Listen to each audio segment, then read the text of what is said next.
India की सबसे cleanest city Indore, और ये भी है इंडिया की सबसे क्लीनेस्ट सिटी इंदौर। आप एक बार सोचिए कि इंडिया की सबसे क्लीनेस्ट सिटी की हालत ऐसी है तो बाकी सिटीज का क्या हाल होगा। हम सभी लोग अपने घर को साफ सुथरा रखते हैं, लेकिन सड़क पर कचरा फेंकते वक्त हम एक बार भी नहीं सोचते। आज के टाइम पे इंडिया की जो ग्लोबल रिस्पेक्ट है वो बहुत ज्यादा गिर चुकी है, और उसका सिर्फ एक रीजन है, और वो है सिविक सेंस।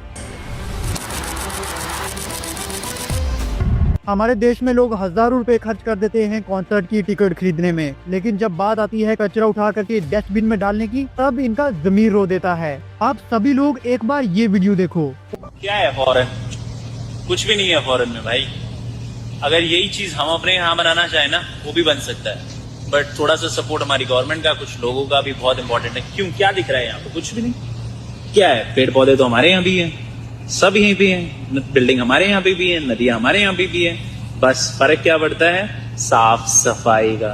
और ये बात बिल्कुल सही है। इंडिया में नदी है, झरने हैं, पहाड़ है, समंदर है, बीच है, धार्मिक स्थान है, सभी तरह के मौसम है, और इतना सब कुछ सिर्फ एक कंट्री में होना बहुत बहुत बड़ी बात है। इंडिया पे अगर आप एक जगह खड़े हो तो वहाँ आप अस्सलाम वालेकुम बोलोगे, वहाँ से आगे 10 कदम जाओगे तो आपको राम राम बोलना पड़ेगा। इतनी ज्यादा डाइवर्सिटी है हमारी कंट्री में। आप सोचो ना, जिस कंट्री में हिमालय जैसा ठंडा पर्वत है, उसी कंट्री में रेगिस्तान भी है, और जिस कंट्री में रेगिस्तान है जहाँ पर बारिश नहीं होती है, उसी कंट्री में एक स्टेट है मेघालय जहाँ पर साल भर बारिश होती रहती है। एक ही कंट्री में साउथ में बहुत ज्यादा गर्मी पड़ती है, और उसके जस्ट ऑपोजिट हमारे पास कश्मीर है जहाँ पर बहुत अच्छा वेदर होता है, और उसके साथ साथ बहुत अच्छा व्यू भी होता है। और इसीलिए हम पूरे दिल से कहते हैं कि सारे जहाँ से अच्छा हिंदुस्तान हमारा। लेकिन इसी हिंदुस्तान के लोगों ने इसको गंदा करने की कसम खा रखी है। आप एक बार इस वीडियो को देखो। आपको इस वीडियो को देखने के बाद लग रहा होगा कि रेलवे ट्रैक पर या फिर कुछ जगहों पर जंग लग चुकी है, लेकिन असल में ये जंग नहीं बल्कि लोगों के द्वारा थूका हुआ गुटखा है। यहाँ पे लोगों ने इतना ज्यादा गुटखा थूका हुआ है कि इसको पहली बार देखने में लगता है कि यहाँ पर जंग लग चुकी है।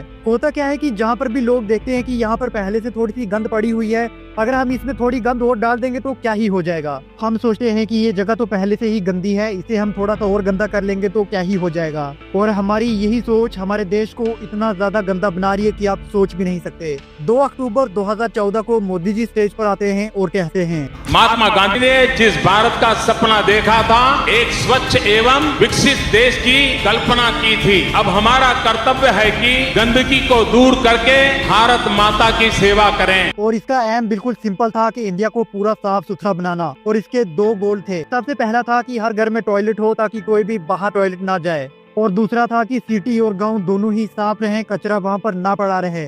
और गवर्नमेंट ने सच में इसके लिए बहुत ज्यादा काम किया भी, डस्टबिन लगाए, सफाई वर्कर्स लगाए, अवेयरनेस कैंपेन्स चलाई। लेकिन सबसे बड़ी प्रॉब्लम यह है कि लोगों को लगता है कि सफाई करना सिर्फ सफाई कर्मचारी का काम है, और हमारा काम है गंदगी करना। अगर हम बार बार कहीं पर कचरा फेंकते रहे तो ये जो देश है ये कभी भी साफ नहीं हो पाएगा। और याद रखना, सिविक सेंस का मतलब सिर्फ साफ सफाई ही नहीं होता है, बल्कि हमारा जो बिहेवियर है अपने ही लोगों के लिए और बाहर से आने वाले लोगों के लिए भी, उसे भी हम सिविक सेंस ही कहते हैं। फॉरेनर्स जब इंडिया में आते हैं तो उनके साथ बहुत बुरा बर्ताव किया जाता है, वो भी हमारे ही देश के लोगों के द्वारा। इस वीडियो में इस फीमेल के साथ जबरदस्ती की जाती है। एक बंदा आता है उसके पास और जबरदस्ती वीडियो बनाने लगता है।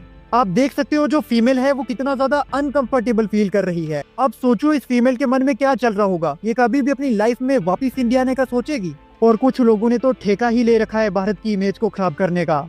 एक लड़की जापान से इंडिया आती है होली के टाइम पर, और कुछ लड़के, बुरा न मानो, होली है के नाम पर उसके साथ इतना बुरा बर्ताव करते हैं ना कि आप सोच भी नहीं सकते। आप इस वीडियो को देखो।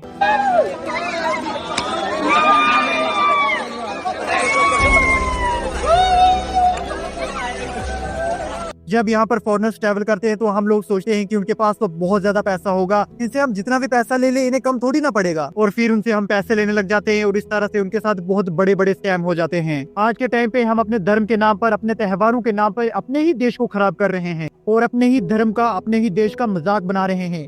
और ऐसा मैं क्यों कह रहा हूँ, आप इस वीडियो को देखो, आपको खुद समझ आ जाएगा। हैप्पी होली।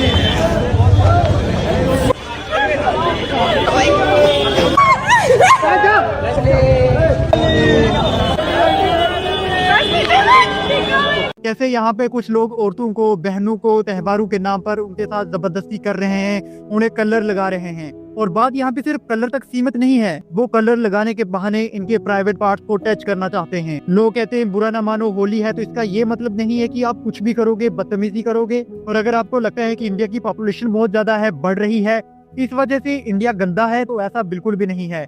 जापान एक बहुत छोटा सा देश है, उस छोटे से देश में बहुत ज्यादा लोग रहते हैं, लेकिन फिर भी वहाँ पे कोई भी शोर शराबा नहीं होता है। सब लोग डिसिप्लिन में होते हैं और एक सिविक सेंस भी है और बहुत साफ सुथरा वो अपने देश को रखते हैं। आप एक बार ये वीडियो देखो, ये है जापान और चाइना की पब्लिक प्लेसेस। यहाँ पे कोई भी फालतू में पू पू पू करके हार नहीं बजा रहा है और ना ही कोई फालतू में घूम रहा है। सब अपने चल रहे हैं, डिसिप्लिन में है, सब शांत है और फालतू की हरकत कोई भी नहीं कर रहा है। सब लोग अपने काम से काम रख रहे हैं और पूरा एनवायरनमेंट शांत है। अभी तक हमने प्रॉब्लम्स की बात की, लेकिन बात करते हैं कि क्या ऐसी कारण है जिसकी वजह से इंडिया इतना फेल है सिविक सेंस में। इसका सबसे पहला कारण है no fear of punishment. Punishment का डर ही नहीं है लोगों के अंदर। आप इमेजिन कीजिए, अगर आपने कहीं गुटखा थूका और गुटखा थूकने पर आपको 5,000 का फाइन लग गया, तो आप में अगली बार हिम्मत होगी कि आप पब्लिक प्लेस में गुटखा थूकोगे? बिल्कुल भी नहीं। पुनिशमेंट है ही नहीं हमारे देश में, सिर्फ नाम की पुनिशमेंट रखी है। जब तक इस देश में बहुत ही कठोर, बहुत ही हैवी कानून लागू नहीं होंगे सफाई के लिए, तब तक ये देश नहीं बदल सकता। नहीं बदल सकता मतलब नहीं बदल सकता। पूरे एकदम निकम्मे हैं हमारे देश के लोग। अगर आपको बुरा लग रहा है तो बुरा लगने दो, क्योंकि अगर आप देश की हालत एक्चुअल में देखोगे ना, तो सच में कुछ सिटीज को छोड़कर बहुत बुरी हालत है देश की। ज्यादा देश नहीं है इस दुनिया में, 500-600 देश नहीं है इस दुनिया में, सिर्फ 186 कंट्रीज हैं और उसमें हम रैंक करते हैं 185। सोचो ना कितनी बुरी हालत है हमारे देश की। हमें नीचे से चेक करना पड़ रहा है कि हम कहाँ पे रैंक करते हैं। धर्म के नाम पर हमने गंगा नदी को नहीं छोड़ा, हमने कश्मीर जैसे स्वर को गंदा करना शुरू कर दिया। इस देश ने हमें इतना कुछ दिया, लेकिन बदले में हम इसको क्या दे रहे हैं? सिर्फ गंदगी। और दूसरा कारण है चलता है का कल्चर। इंडिया में एक चीज बहुत चलती है और वो है चलता है का कल्चर। मतलब अगर कोई गलती कर रहा है, रूल तोड़ रहा है, तो लोग बोलते हैं यार छोड़ ना यार, चलता है ये सब इंडिया में। क्यों चलता है भाई? तुम क्यों चलने दे रहे हो? एक बंदा रोड पर कचरा फेंक रहा है, गंद फैला रहा है, तो लोग कहते हैं यार छोड़ो ना यार, इंडिया है, चलता है यहाँ पे ये सब। और यही बोल बोल कर हमने पूरे देश को गंदा कर दिया है। तीसरा बड़ा कारण है पब्लिक प्लेसेस को अपना नहीं समझना। आप याद रखिए, जब आप घर में हैं तो वो घर आपका है, और जब आप घर से बाहर निकलते हैं तो वो भी आप ही का है। ये देश आपका ही है, ये देश हमारा ही है। इस देश को अपना ही घर समझो। सच बात तो ये है कि जो इंडिया के लोग हैं उनमें देशभक्ति जो है वो सिर्फ 15 अगस्त और 26 जनवरी के दिन ही दिखती है, उसके बाद कोई भी देशभक्ति नहीं है। अगर आप सच में देश को अपना मानते तो आप देश के हित में काम कर रहे होते। सवाल आता है कि सोल्यूशन क्या है? बहुत आसान है, सब बदलेंगे तो सब बदलेंगे।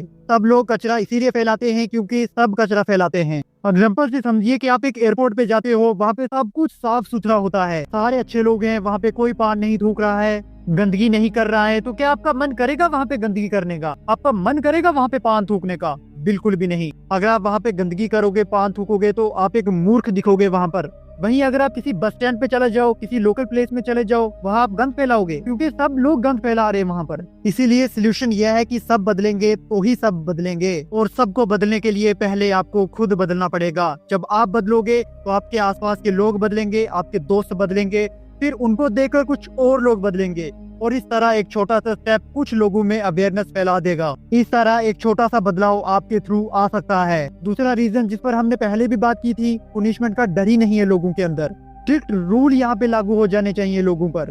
लोग थर थर ऐसे कांपे कचरा फैलाने से पहले, लोगों की रूह कांप जाए अगर वो गुटखा थूकने का सोचे तो। इतने स्ट्रिक्ट एक्शन लेने चाहिए कि कोई भी बुरा काम करता है, गंदगी फैलाता है, तो उसे सीधा जेल में डाल दो। और ये इंडिया में हो नहीं सकता। लेकिन जब तक स्ट्रिक्ट एक्शंस नहीं लिए जाएंगे, ये कंट्री नहीं सुधरेगी, ये लोग नहीं सुधरेंगे। तीसरा solution, education on civic sense. सबसे पहले आप एजुकेशन दो अपने बच्चों को, अपने दोस्तों को, अपने परिवार को, क्योंकि कई बार उन्हें पता ही नहीं होता है कि वो ये गलत कर रहे हैं, क्योंकि वो बचपन से अपने आसपास ऐसा ही देख रहे होते हैं, तो उन्हें लगता है कि यहाँ पे ऐसा ही चलता है। जब तक उन्हें ये रियलाइज नहीं होगा कि हम गलत कर रहे हैं, तब तक उनके अंदर सुधार कैसे आएगा? अपने बच्चों को, अपने दोस्तों को, अपने परिवार को समझाइए कि कहीं भी जाकर पब्लिक प्रॉपर्टी को तोड़ना नहीं होता है, वहाँ पर कचरा नहीं करना होता है, किसी को भी ऐसे ही बिना फालतू टच नहीं करना होता है, बिना पूछे किसी की फोटो नहीं लेनी होती है। अगर आप बिजनेस करते हो तो बिजनेस करो, उसमें आप किसी को ठग नहीं सकते हो बिना मतलब के। आपके घर में कोई मेहमान आता है तो क्या आप उनके साथ बदतमीजी करते हो? नहीं ना। तो हमारे देश में जो लोग आ रहे हैं, फॉरेनर्स आ रहे हैं, वो भी हमारे लिए मेहमान है,